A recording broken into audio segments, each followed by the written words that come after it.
Good day mga sir. So ito kami dadaan sa bypass road ng Santa Fe, which is ito yung kalagayan ngayon.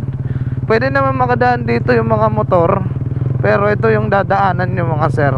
Makakadaan kayo dito pag alas 12 ng tanghali at saka sa morning from 6 to 7 ganyan, kasi pag 8 nagtatrabaho na sila. Tapos alas 5 ng hapon, yan, makakadaan kayo dito. So sa ngayon ito yung kalagayan ng bypass road. Hopefully matapos na to soon para dali yung access ng mga motorista papuntang Tacloban. Kasi pag dito kayo dadaan sa may Santa Fe, mas malapit, hindi na kayo dadaan ng Palo. So super napaka-traffic doon. So dito very accessible talaga pag dito kayo dadaan. Tapos na pala dito eh.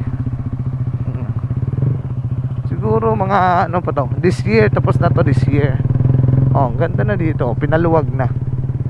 Parang ginagawan nila ng bangkingan dito. Ito oh, sharp curve dito. Yan. Oh, pwede na makadaan, motor pa lang, motor. Yan, oh. Ito, tapos na to dito. Actually, tapos na to dito. Doon na lang, yan, oh. Ganda dito, sir.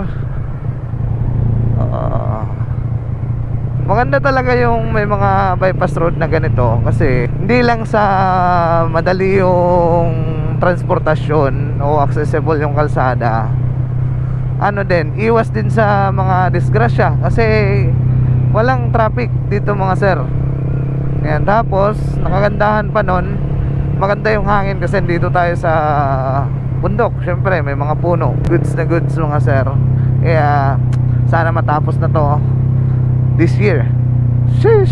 So yan, konting update lang sa inyo mga sir, para sa mga motorista pwede na makadaan, yung mga sasakyan di pa.